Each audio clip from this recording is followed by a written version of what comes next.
Hey guys, Underground Geek here, and this is my review of Batman Hush. Now, I've got a lot of people telling me, hey, this is one of the stories you need to read, blah, blah, blah. So I finally got around to it, and I downloaded the whole little story. I think it's like 10 or 12 different issues of it.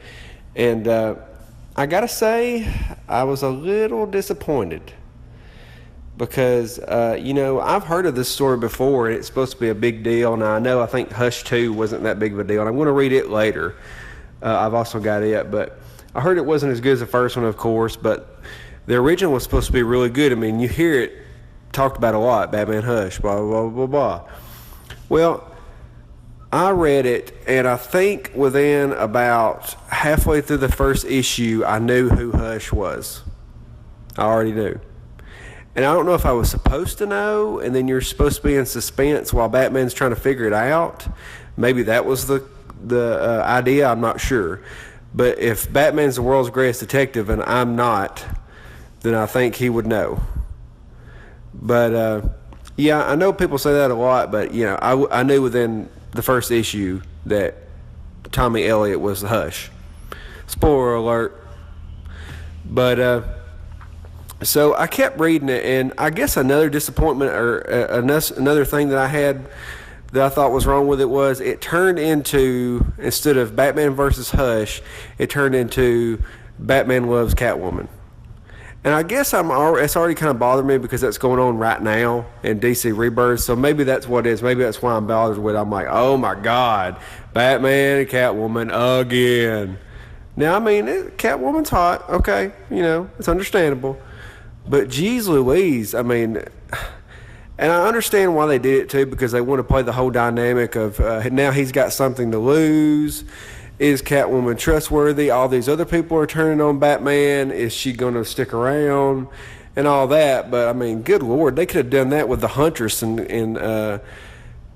Catwoman wouldn't even had to been involved. If they would have done the whole dynamic with Huntress, which is already in the story, and she ended up liking him, which she already did, and they started dating, and then she turned on him, that would have been a much better story than adding Catwoman in, to me. That's just me. But it was still a decent story. I still read all of it. It had all the decent characters that everybody likes.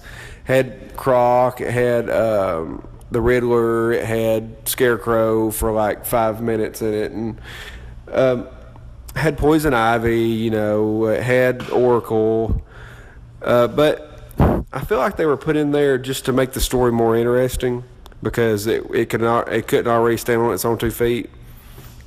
But I would suggest it for somebody to read. I think it would be a good story, but I mean, I don't know if I'm just setting it to a higher standard of other stories, but I mean, the DC Rebirth event right now is like 10 times better than Hush to me. I mean, I know Hush is only like 12 issues, but it's only Batman, where DC is the whole storyline. But if I go just on Batman's Rebirth story, then it's more interesting. Up until the Catwoman thing was brought in, it was more interesting than the Hush to me. I don't know if they ever did a cartoon movie of Hush, but I feel like this could have been an hour-long cartoon movie, maybe, like Under the Red Hood.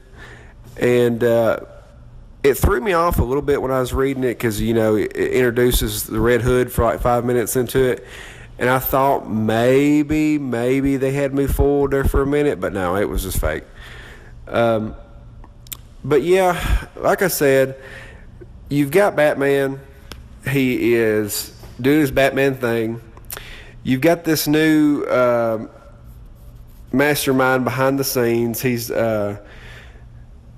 using all of the classic villains against him. He's telling them his secrets, how to beat him, what to do, where to go this. And he's after Croc when it first starts. Croc has stolen some money, and he's trying to stop him. And so he gets Croc arrested. Then he breaks Croc out and uses him to find out where he was going. He was going to see Poison Ivy to give her the money. Well, Poison Ivy and Catwoman, I think, decide to keep the money, and then Croc shows up and he wants his part, and that doesn't go over too well. So then, as all this fighting goes on, Batman intervenes. They all run away.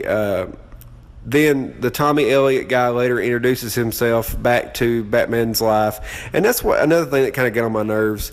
You had this friend of Bruce Wayne's when he was a child. It was apparently a very good friend, and you've never talked about him ever in the stories before. As far as I know, I've never heard of this Tommy Elliott guy ever before this storyline. And you would have thought that as much as it bothered him in this story about Tommy Elliott, that he would have mentioned him before.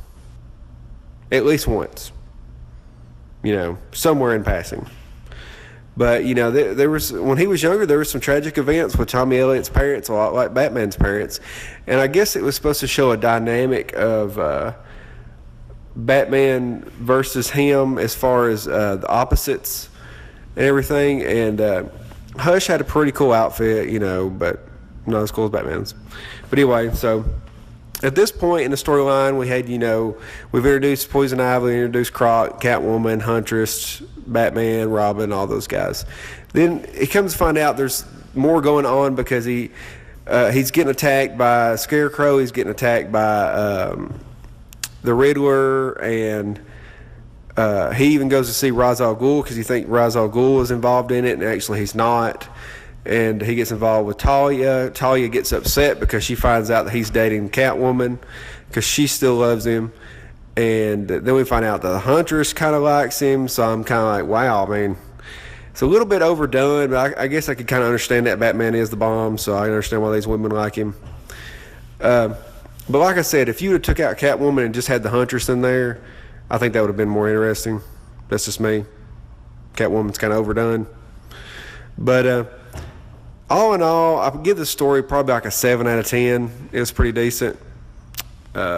All things involved. But I guess I'll tell you a little bit more about it. But like I said, it's really lackluster. Like I was kind of disappointed. So you got all these things going on. You got these bad guys coming at him from every corner. He's went and saw Ra's al Ghul at this point. Ra's al Ghul's told him it's not him, and you can pretty much believe him when he says he hasn't done something. He's not going to lie to you. He's not going to tell you, but then if you ask him, he's not going to lie. So at this point, he knows it's not him. He comes back to Gotham, and he's still trying to find out who this Hush guy is, and he don't even know his name at this point. And I don't think he ever says his name. I'm trying to think back, but I don't think he ever did. I think Catwoman said Hush or something like that at one point, and Batman got really upset for no reason at all. But so now he's back in Gotham City. Commissioner Gordon has showed up. He's kind of helping him. At this point, the Tommy Elliott guy gets involved more with Bruce Wayne's life, ends up getting shot. They think it's the Joker. Batman nearly kills the Joker. Commissioner Gordon had to put a gun to his head to get him to stop. And then we come find out Joker hadn't done it. It was all orchestrated. The body was actually Clayface pretending to be dead. And so then we find out that Tommy Elliott's actually Hush, but then it goes on for like 2 more issues before he's able to actually confront him and stop him. And I was like, this should have been it right here.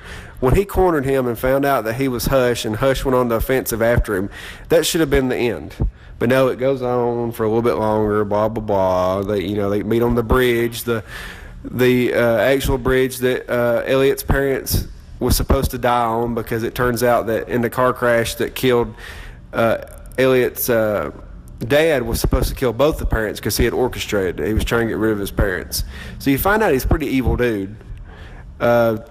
Two-Face ends up showing up. Two-Face has a new face because Tommy Elliott's actually a plastic surgeon along with other things, and gives him a new face, and he double crosses Tommy and shoots him and kind of saves the day. And so you've got a lot going on in this story, a lot of things that's kind of popping up, not really making sense. And all in all, like I said, I'll give it a 7 out of 10. It was kind of original. It was pretty original. I liked it.